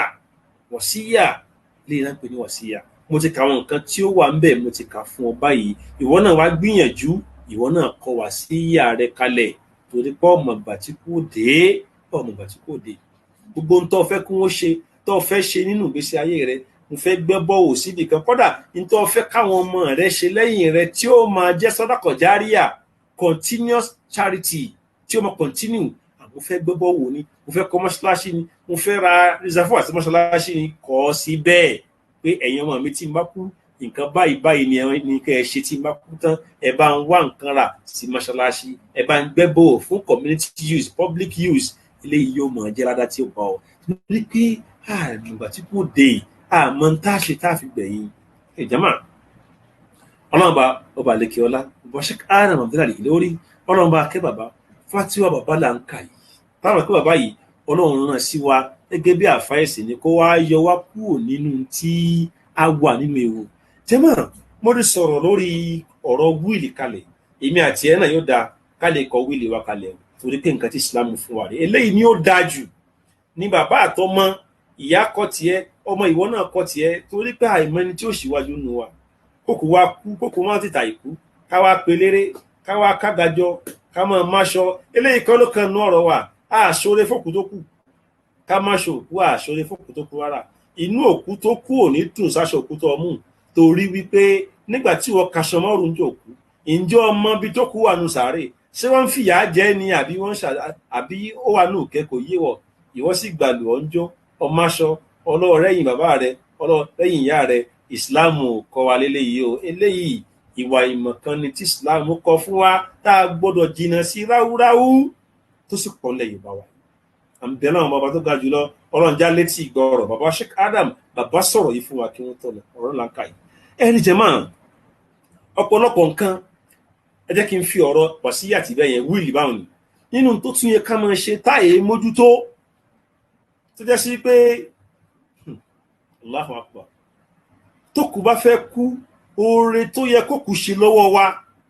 ẹ wàá rí gbà míì ọmọ òkú yóò tilẹ̀kùn mọ́ bàbá àti ìyá rẹ̀ ni wọ́n tilẹ̀kùn mọ́ kú wọn wá jòkó ń ta wọ́n retí ìgbà tí ó kú kọ́ wá ní ìyá wọn jí kú bàbá wọn jí kú o wọn ò ní àsìkò tó kù fẹ́ kú tá a mọ̀ sí waqtul ihtidar àsìkò tó kù wà ní at the point of agony of the death àsìkò yẹn òkú láwọn nǹkan kan tá a gbọ́dọ̀ ṣe fún àwọn nǹkan wọ̀nyí ló dáa ká fi pààrọ̀ àwọn ìwàkiwà tá à ń wù yìí ká máa máṣọ níbi òkú ká máa pe léré àbà subhanallah fal iyazu billah àwọn nǹkan wọ̀nyí ni ó dáa àti sọ̀rọ̀ wíìlì kalẹ̀ yóò wá dáa wípé ìwọ tí ìwọ náà gbẹ̀yìn bàbá rẹ ìwọ tó gbẹ̀yìn ìyá rẹ àbí ìwọ tó ṣe pé ìkànnú àwọn òkú rẹ fẹ́ kú ọlọ́run wá ní kọ́ gan nígbà tó fẹ́ kú kí ni tó ṣe fún wọn àkọ́kọ́ ń bẹ̀ ni pé ṣe rí tí a bá ti aláàárẹ̀ tó bá rẹ̀ àárẹ̀ tí ó mú kú wá àmọ́ ọ̀kan mi ń sọ ihin mata min ghairi illatin ẹlòmíì yóò lálàáfíà yóò kú láì rẹ̀ ni ọ̀kan mi saqimin asha hina min ad-dar ẹlòmíì sì yóò ti rẹ̀ kò ní kú mọ́rọ̀ ó wà rí jama tó dásìkò kí ẹ ń kà wọ́n kíní yìí fún ẹ in tí yóò dáa fún ọkọ ṣe ibi tásìkò bá gbà á mọ́ lálẹ́ yìí á tún continue by next week inshallah in tí ó dáa kọ́ ṣe tó kù rẹ bá kú òun náà ni wípé òkú fẹ́ kú báyìí ọtí ni pé tí ń kọ́ kàkà kú lọ́wọ́ kí nìkan tó ṣe pẹ̀lú ẹ̀ ọ̀ ní sọ tí ò dáa lẹ́gbẹ̀ẹ́ òkú lẹ́gbẹ̀ẹ́ ń tẹ́ pé ọ̀rí pé lè àsìkò kú tuntun àbó tí ẹ̀rẹ́ ni ọ̀ ní sọ tí ò dáa pẹ̀lú ẹ̀ bákan náà wá níbi kí ni o ọmọ wa rán létí ọ̀rọ̀ Ọlọ́run ọmọ sọ̀rọ̀ Ọlọ́run bá fún ọmọ sọ̀rọ̀ Ọlọ́run bá fún ọmọ sọ̀rọ̀ Ọlọ́run bá fún Ànábì sallallahu alayhi wa sallam Ànábì ní idha hadartumul marid tẹ́ bá lọ lé wẹ́n tó rẹ̀ awil mayyit tàbí ẹni kẹ́sí pé ṣe ń pọ̀ àkákú lọ́wọ́ Ànábì ní faqulu khaira dáadáa ní kẹ́ sọ ẹ má sọ tí ò dá lọ́dọ̀ rẹ ẹ má wá sọ rẹ̀ níbi tẹ́tí máa sọ̀rọ̀ ọ̀rọ̀ aṣọ ẹbí kẹ́tì máa sọ̀rọ̀ mo fẹ́ yáwó gbogbo léyìí kọ́ ẹ máa sọ̀rọ̀ alkiyama ẹ máa sọ̀rọ̀ tó dá ẹ máa sọ fún Ànábì wa ni nínú tá a tún lè ṣe fún ní kíni ká fún ní talqin ká sọ gbólóhùn la ilaha illallah ká sọ sí lẹ́nu ibi báyìí làwọn òbí wa ti nídìí wa ibi làwọn òkú wa ti nídìí wa kìí ṣe bí ká máa máṣọ ká wá jòkó tì wọ́n Ànábì sallallahu alaihi wasallam Ànábì ní lákínú mautakum la ilaha illallah Ànábì láwọn òkú yín àwọn tó ti pọ̀ àkákú tẹ jòkó tì wọ́n ẹ wí gbólóhùn la ilaha gbólóhùn yẹn ẹ wí sí wọn lẹ́nu bóyá sí pé òun ni gbólóhùn tí wọ́n wí gbẹ̀yìn Ànábì ní man kana akhiru kalamihi ẹnjọ́ sí pé gbólóhùn tó gbẹ̀yìn kó tó kò ráyẹ ní kí ni gbólóhùn la ilaha illallah Ànábì ní dakhala aljanna yóò wà aljanna wọ́n ń fẹ́mi àti ẹ torí ẹ̀ láyé ṣe dá ẹni tó ẹsẹ̀ pò tí rẹ̀ tára ẹ̀ ti pọ̀ àyè dáadáa rẹ̀ á wà pẹ̀lú ẹ̀ á fẹ́ nìkan tí torí kí ṣeéṣe ààrẹ náà lè fẹ́ yí padà kí ní ọ̀tọ̀ wọ́n ṣe yóò fún ní telqin yóò ní la ilaha illallah yóò ní ìwọ ẹni tábọ́jábá yìí sọ gbólóhùn yìí la ilaha illallah ìgbà míì gan tó ẹ́ pé ìnira yẹn pọ̀ ẹni yẹn ò fẹ́ wí àbí bóyá ara ń kẹ́ nìyẹn yóò mọ̀ wá wí lẹ́gbẹ̀ẹ́ rẹ̀ la ilaha illallah la ilaha illallah tàbí kó máa sọ̀rọ̀ dáadáa tí ń bẹ́ẹ̀ bí kí ni ìbọn wí gbólóhùn la ilaha illallah tó kú yẹn tí ó fi rí píkì lẹ́nu ẹ̀ jẹ́mọ́ àmọ́wọ́tọ́ ọjọ́ mọ̀ òkú tó tilẹ̀kùn mọ́yà rẹ̀ wọ́n máa pọ́n bàbá rẹ̀ ọ̀ ṣọ́ọ́rẹ́ fún telqin eléyìí a gbọ́dọ̀ mójútó dáadáa lásìkò táwọn òkú wa fẹ́ kú ká fún wọn telqin kọ́ ẹ pé tí wọ́n ìgbà yẹn ní kí ni gbólóhùn la ilaha illallah ìgbà míì wá rẹ̀ ẹlòmíì wà tẹ́sí pé bẹ́ẹ̀ bá ti ń wí lẹ́gbẹ̀ẹ́ rẹ̀ ó lè má sọ̀rọ̀ àmọ́ ń wí sínú ànábì ní mamata ẹnikẹ́ni tó bá kú wa huwa ya'lamu annahu la ilaha illallah tó sì dá lójú pé kò sẹ́nìkan tá a jọ́sìn fún lẹ́yìn ọlọ́run ànábì dakhala al-janna yóò wà al-janna ìgbà míì ẹ máa wí lẹ́gbẹ̀ẹ́ ẹni tí múra àti kú ẹ máa wí lẹ́gbẹ̀ẹ́ rẹ̀ báyìí yóò kàn máa wò yí báyìí ni ó lè má sọ̀rọ̀ yóò máa ń wí sínú ní lára ní wàhálà rẹ̀ ní fọ́ọ̀sì ẹ̀mí sì ẹ máa rí tí ó máa jẹnu wúyẹ́wúyẹ́ kọ́dà ẹni tí ẹ ṣe mùsùlùmí a lè fún telqin a lè ká wí gbólóhùn yìí ká wí sí lẹ́nu tọ́lọ̀ ń bá ní orí wí Ànábì sallallahu alayhi wa sallam ìkànnà àwọn ọmọdé Ànábì nasara ni Ànábì wàrà léwo ó rẹ̀ Ànábì lè léwo Ànábì wá ṣe telqin fún Ànábì ní ọgbà Islam owó ìjọba rẹ̀ báyìí bá ní àti Abul Qasim tẹ̀lé tí Ànábì sọ ó ní òun ṣe ọlọ́run ó ní mo ti gbà Islam ló tọ̀ ń bá kú nígbà tó ń tọ̀ ń kú bá Ànábì ní ọ̀pọ̀ ni fọ́lọ́run tọ́lọ́ ńlá kú ònú yàná ṣẹ́mà Ànábì sallallahu alayhi wa sallam ẹ̀gbọ́n bàbá rẹ̀ Abu Talib tòun ti pé kò kírun kò ṣe ẹgbẹ́ náà rẹ̀ sí Ànábì tún lọ bẹ̀ nígbà tó di pé ń pọ̀ kàkà kú Ànábì yíwọ ẹ̀gbọ́n bàbá mi sọ gbólóhùn yìí la ilaha illallah kí n róhun ṣẹ̀rí iwájú ọlọ́run nígbà tọ́lọ́run kọ́ pé yóò rí wí ọlọ́run ní wà nábì innaka lan tahdi man ahbabta innaka la tahdi man ahbabta ọ̀ lè fẹ́ tó bá ti wọ́ mọ̀nà ẹ̀rọ ni máa fẹ́ yẹn tó bá wọ́ mọ̀nà tó tún mọ̀ torí ẹ̀ telqin káwí gbólóhùn la ilaha illallah ká máa wí lẹ́gbẹ̀ẹ́ àwọn òkú wa ká wá ẹni tó rẹ̀ àbẹ́ntí pọ̀ kákú lọ́wọ́ kó wá rí wí eléyìí mọ̀ jóore fún eléyìí ni wọ́n ní ká ṣe eléyìí ló kèmí àti ẹ sí bàbá wa sí ìyá wa sábúrò wa sẹ́gbọ́n wa kì í ṣọ̀dọ̀ pé tó bá kú tán a lè má ṣọ tó bá kú tán a mọ̀ pé léré tó bá kú tán a mọ̀ wáyọ̀ fìyìn eléyìí kọ́ torí ẹ̀ àwọn nǹkan wọ̀nyí tá a gbọ́dọ̀ mọ̀ rèé pẹ̀lú ògo Ọlọ́run níbi tá ti du a ṣí ojú òpó ń sìn ká lè gba ìpè lọ́dọ̀ àwọn èèyàn nọ́mbà tẹ́ pè sí ní 09018398145 eléyìí ni nọ́mbà tí a pè sí fẹ́ni tó bá nípè láti pè 09018398145 òun ló tún wà lórí screen yìí fẹ́ni tó bá nípè láti pè ẹni tó bá fẹ́ béèrè àbẹ́ni tó bá tún ní ọ̀rọ̀ àfikún Ọlọ́run bá à ń bẹ̀ ọ́ bàbá wa Sheikh Adam Abdullahi Al-Ilori bàbá tó rán sí wa tí wọ́n jíṣẹ́ tí wọ́n ná sàn wọ́n ná àárọ̀ wọn gbogbo ògbósáyé wọn ni wọ́n ná nítorí kọ́mọ ọlọ́mọ lè yè Ọlọ́run bá wa kẹ́ bàbá yìí Al-Ilori Ọlọ́run bá wa kẹ́ wọn lawla hidayatu rabbina rahmani biliqa'i adama sahibil irfani tí bá ṣàlánú Ọlọ́run bá ní tó ní kápàdé bàbá wa Sheikh Adam sahibil irfani ẹni tó jó nímọ̀ tọ́lọ́run fi mọ̀ tó wá tọ́jú gbogbo wa látàwárà tọ́lá kọ́dàmù fi káàrí lọ́gàwá Ọlọ́run ló mọ̀ bí tàbá ti rìn dé ìrìnkúrìn tàbá ti rìn inú ayé wàlàdáàmà tí afkaru fi al-khusrani ọ̀pọ̀lọpọ̀ yẹn ní ọba dí sọ̀nù ní ọba ti wà nínú orí kírò yìí náà ọba ó fi ọba yìí kẹwàá torí ẹ̀ jẹ́ máa bàbá wa Sheikh Adam Abdullahi Al-Ilori àfọ́n fi kí bàbá fatiwa bàbá làǹkà yìí láàfin gbé fatiwa àwọn àfáà lágbàáyé ìta ẹbí kò yàtọ̀ síra wọn tó dé pé mo ní pé Al-Ilori la yufti min hawa nafsi kì í dá fatiwa láti inú tẹ́mi wọn bá wí fatiwa bàbá ó wà lórí tí Kùránì wí tí hadisi wí ni ọlọ́run bá wa kẹ́ bàbá ọlọ́run bá wa gẹ̀ wọ́n. jàmáà à ń sọ fún wa sọ́rí a ti kà wọn wà tí bàbá ní tí ìsìlámù ní ò dá tí bàbá kìlọ̀ fún wa nínú ẹ̀ ní kí ni o kókò kú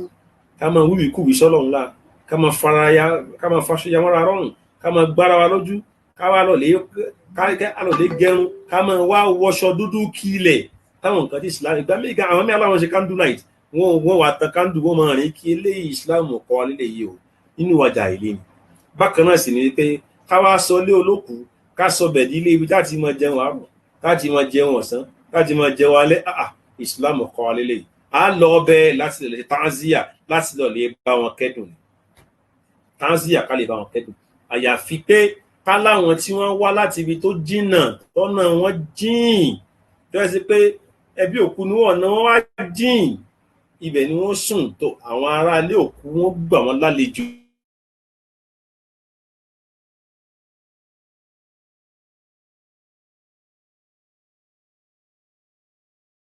òkú wọ́n gbà wọ́n ní kí àlejò bá gbára wọn bá ti mọ̀ àwọn bá ta àwọn aládùúgbò tẹ́pẹ́ wa tẹ́nìkan bá ṣe.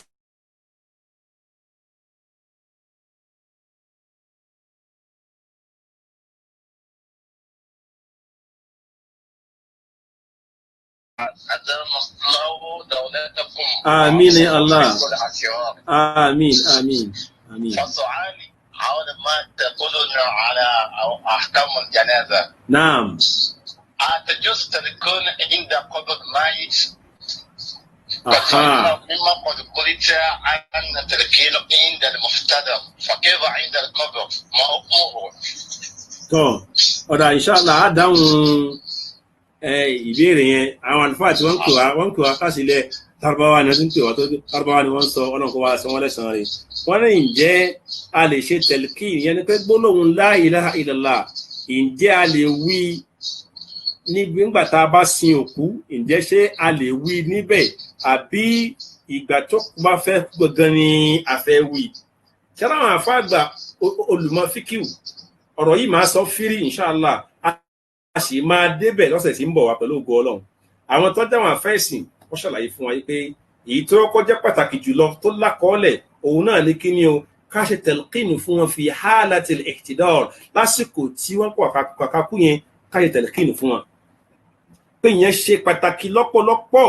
káwí gbólóhùn la ilaha illallah káwí sí wọn lẹ́nu lásìkò yẹn wọn ló ṣe pàtàkì lọ́pọ̀lọpọ̀ eléyìí ló ṣe wa. ṣé wàá rí ta bá wá sìnkú tán ká tún ṣe tẹ̀lkínù fún àwọn àfáà kan sọ pé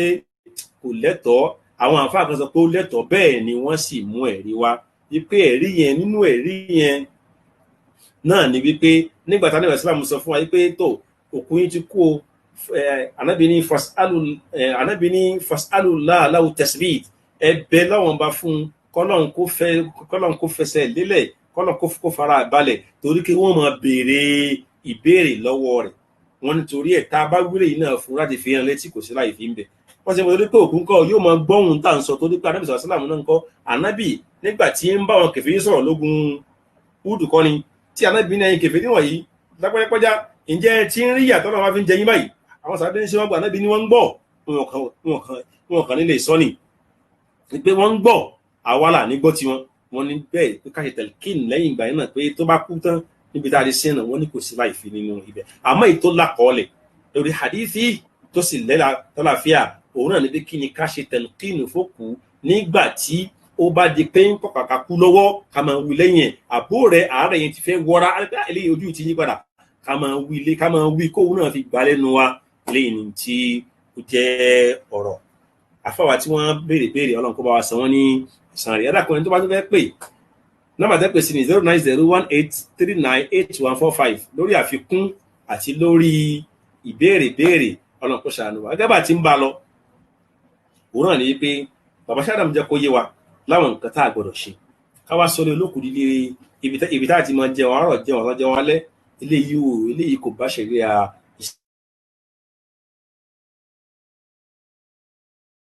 kí wọn mọ́ṣáláṣí wa ìyá lọ́pọ́já.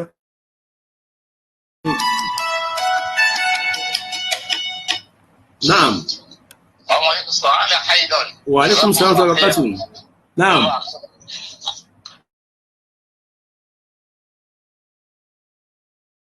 لا ينفع قراءة القرآن صدقة للميت. نعم. هو عقل أم لا؟ ها. اسم السائل إبراهيم قومي أمياوي. ما شاء الله. الله كبار سيدنا ساري. náà wọ́n ní ǹjẹ́ a lè ka Kùránì fún òkú tí ó bá kú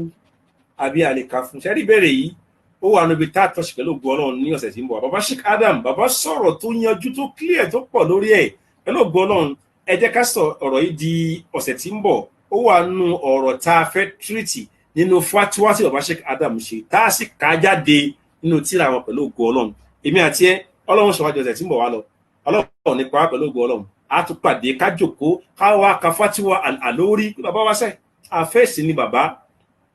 gbogbo bíkíbi tá a bá ti ń dájọ́ ẹ̀sìn àsàlátù wa ni o a wà ní alukọ wa ni o àwọn mọ́ṣáláṣí wa ni o ìwọ náà gbìyànjú fi fatiwa Sheikh Adam sí sọ̀rọ̀ ń pa bàbá yà fọ́ onífíkíù nítorí ẹ̀ ìwọ láti ràn án lọ́wọ́ ìwọ tó láǹfààní àti go through tíra bàbá àbọ̀ gbogbo ẹ̀ láti kó sínú tíra yìí ní ìtipa wáká ìmí ìtúwà pẹ̀lú ògbọ́ Ọlọ́run òun ni alámọ̀tò Ìlọrin fàkìyà ní kọ́mpútìrà yìí lọ́wọ́ fatiwa bàbá wọ́n kà á fáwọn èèyàn ní Sheikh Adam sọ rèé ní tí wọ́n sọ ní kò yàtọ̀ sí táwọn àfáà mi náà sọ lágbàáyé òun là á fi gbé wá sórí ètò báyìí ká fi hàn oníkálukú wa torí pé nǹkan wá ń gbà mí kì í jẹ wá lójú tábà kóòtù àwọn èèyàn àmọ́kọ́ta àfáà àgbáyé kò sí láì fi lẹ̀ o àmọ́ ní tó lọ́run rán sí bàbá Sheikh Adam ká kóòtù bàbá Sheikh Adam náà bàbá náà gbìyànjú tó bàbá gbìyànjú rẹpẹtẹ nítorí múlárúbáwá tí ń polongo àlórí tí lárúbáwá tí ń yin àlórí lórí ọ̀rọ̀ fíkíù ní àwa tá a wá jọ mọ̀ ọ́ lu Ìlọrí láàwá nílé ìmọ̀ fásitì bàbá wa dá àfi ká mọ̀ o àfi ká mọ̀ la fi ń gbéyẹ̀wò báyìí kó lè yí ọ pé bàbá yóò kéré o má fojú lókàwò o bàbá yìí gbogbo ń táwọn àfa àgbáyé náà ń sọ nínú fatiwa ni bàbá yìí náà dá o bàbá yóò dá fatiwa ní kíni ní ìfẹ́ inú wọn pẹ̀lú ògo Ọlọ́run tó wà dúdú mẹ́jọ a máa sọ̀rọ̀ lórí ìbéèrè tí a fa ìbéèrè náà a tún ṣàlàyé fún ọkà tí wọ́n lọ fẹ́ni tó bá tún fẹ́ pè ní pé lórí pé ojúṣe wa tó yẹ ká ṣe kàkàtà mọ̀ fi mú aṣọ òkú kí kàkàtà mọ̀ fi péréré àbá ojúṣe wa tá a ṣe ojúṣe ẹni pé tó tiẹ̀ kàn wá gan ó ní àlùwàsíyà kọ wíìlì rẹ kalẹ̀ mo sọ pé wíìlì tí wọ́n ní ká kọ kì í ṣe wíìlì pé kí wàá pín ogún rẹ fúnra rẹ o ọ̀ ní pín ogún fúnra rẹ o ìrọ̀ gbogbo ogún tó pín Islam ti bọ́ pín torí ẹ̀ ìwọ tó bá ti pín gùn rẹ kalẹ̀ tó ti gbé fún lọ́yà lọ lè gbà á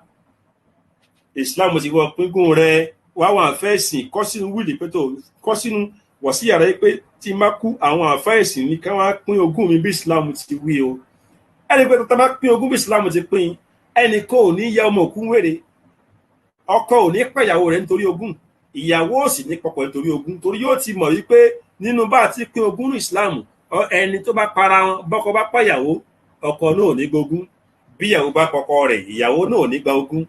tá a bá pín bọ́lọ̀ bá ti pín ni àwọn ẹbí òkú ò ní ya òkú wèrè wọn ò ní ya ọmọ òkú wèrè bẹ́ẹ̀ ni wọn ò ní fìyà jẹ wọn Islam ti bá wa pín ogún rẹ̀ ìwọ kọ́ lọ pín kọ́kọ́ sínú wíìlì rẹ pé ogún mi o ẹ bá ń pín bí Islam ti pín o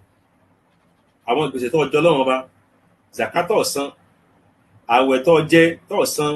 mọ́jẹ̀mú tó bọ́rọ̀ ọba dá tó tí ì san gbèsè tó jẹ́ lọ́dọ̀ àwọn èèyàn ń táwọn èèyàn kó sí ọ̀rọ̀ tí èsì tiẹ̀ ọkọ̀ kalẹ̀ sínú wíìlì yìí lágbájá báyìí kọ orúkọ wọn kalẹ̀ àdúgbò tí ń béèrè nọ́mbà rẹ̀ rẹ̀ torí pé kúlẹ̀ dé at any time tó o bá san gbèsè wàhálà lálùkìyàmọ̀ ní tí wọ́n gbèsè lọ́dọ̀ tó o bá yí dá padà wàhálà lálùkìyàmọ̀ káwọn ọmọ rẹ̀ mọ́jẹ̀ wọn pín nǹkan ní nǹkan mógún tiẹ̀ torí ẹ̀ Islam ṣe ṣàlàyé fún wa ogún ìyàwó ọ̀tọ̀ ogún ọmọ ọ̀tọ̀ torí pé àwọn tí wọ́n jogún Islam ti pín wọn kalẹ̀ fún wa pẹ̀lú gbọ́nà àpàrà débi ọ̀rọ̀ ogún tá a ṣàlàyé rẹpẹtẹ ìwọ Sheikh Adam bàbá náà sọ̀rọ̀ fún lórí ogún àpàrà pín a ṣàlàyé ẹ̀ fún wa tá a bá débẹ̀ torí ẹ̀ àti ṣàlàyé wíìlì yẹn gbọ́dọ̀ kọ́lẹ̀ bákan náà ni bẹ́ẹ̀ ṣọ́ọ̀ṣì ọ̀rọ̀ wíìlì yẹn ò gbọ́dọ̀ kọ kalẹ̀ fáwọn ọmọ tí wọ́n jogún rẹ̀ o àwọn tí wọ́n jogún rẹ̀ tó kú bá kú ẹni tí ó jogún rẹ̀ ní kí ni ìyá rẹ̀ bàbá rẹ̀ tó bá ní wọn láyé bẹ́ẹ̀ ni ìyàwó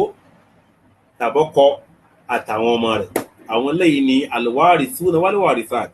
àwọn lẹ́yìn ni wọ́n jogún tàbá ti rí ìyàwó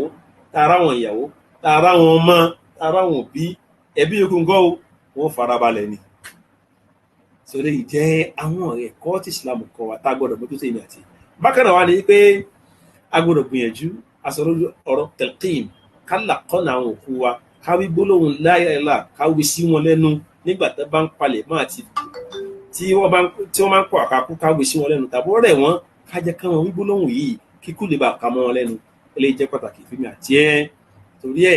jẹ́ ká mójútó dáadáa ẹni tó bá tún fẹ́ pè àbí ẹni tó bá fẹ́ béèrè nọ́mbà tá a pè sí 09018398145 káfàsìkò díẹ̀ kalẹ̀ sí ká tó máa lọ ká tó máa dágbére fún wa àmọ́ jàmáà kò sí ní tá a ṣe ju pé kí ni ká tó máa ṣàdúà àlékún ìṣọ́ àlékún ààbò fún gbogbo tí a bá ṣe kàdámù fi kalẹ̀ kọ́lọ́ mọ́jọ́ ó bàjẹ́ látòrí àwọn ọmọ ni látòrí àwọn ìyá wa tí wọ́n wà lé ni ṣe lórí mọ́rkáàsì gan-an fúnra rẹ̀ tó dé pé mọ́rkáàsì wa ń dàgbà sí dípúlọ́mà ọlọ́run ti bá wa ṣe jámíà tó la tún bẹ̀rẹ̀ yìí ọba mudir ọlọ́run kó bá kún yín lọ́wọ́ o ọlọ́run kó sì bá ràn yín lọ́wọ́ àlékún ìṣọ́ ọlọ́run àlékún ààbò ọlọ́run kó bá ṣe fún gbogbo tẹ́ gbé dání níṣẹ́ náà ọlọ́run kó mọ́jọ́ ó bàjẹ́ àlùbáríkà nẹ́bì níwájú ọlọ́run ọba tí tó ní kí iṣẹ́ náà máa gbèrú sí kílẹ̀ yìí máa yọ títọ́ máa yọ mọ́rkáàsì tún ní tv gbogbo ẹ̀ ọba tó ní kó máa ṣe bẹ́ẹ̀ ọlọ́run kó máa pè yín pa o bá ti wá tọrọ fún yín gbogbo ọmọ tí wàá fi pápátá láwọn ọmọ tó jẹ́ ọmọ bàbá Sheikh Adam ọlọ́run kó bá ṣe bẹ́ẹ̀ fún gbogbo wọn ibi tó ní kálukú wọn wà àlékún àánú ọlọ́run àlékún ààbò ọlọ́run kó bá ṣe fún wọn àlékún ìṣọ́ ọlọ́run kó bá ṣe fún wọn àwọn ẹ̀yà wa tí wọ́n wà nílé ní Sùúrùlérè ọlọ́run kó bá tọ́jú gbogbo wọn ọlọ́run kó sì bá kẹ́ ọlọ́run kó bá dúró tì wọn ọlọ́run kó bá wà pẹ̀lú wọn àwọn tí wọ́n ti lọ ọlọ́run kó bá kẹ́ gbogbo wọn bọ́kà níbi níwájú ọlọ́run jẹ́wọ́n bá Sheikh Adam Abdul Ìlọrí bàbá yìí gbìyànjú o yẹ tó jọ rán létí ìwọ́tọ̀ lásàlátù ìwọ́tọ̀ ní mọ́ṣáláṣí tó jẹ́ mọ́ mọ́ṣáláṣí tẹ́ ní halkọ̀ tẹ́ ń lọ́wọ́ tẹ́ ń lòdì wá sí ẹ máa rántí àlórí fátíwá tí bàbá dá ó ṣe pàtàkì ẹjá máa kó sí bàbá yìí náà bàbá Sàdámù sọ báyìí bàbá ò dá fátíwá pẹ̀lú fẹ́nu o eléyìí jẹ́bi tí a fi ètò wa tì sí ní alẹ́ ìpẹ́lú ògbó ọlọ́run tó bá tún di ọ̀sẹ̀ tí ń bọ̀ wá níjọ́ mẹ́jọ á tún pàdé ọlọ́gbọ́n ògbó ọlọ́run à ń bẹ lọ́run ọba kó ṣọ́ wa kó jẹ́ kémi àti ẹ̀ka tí wọ́n bẹ ní ayọ̀ àti àlàáfíà ara àti lórí ìdùnnú láti fi pàdé pé inshallah báyìí ọ̀sẹ̀ tí ń bọ̀ wá assalamu alaikum warahmatullahi wabarakatuh.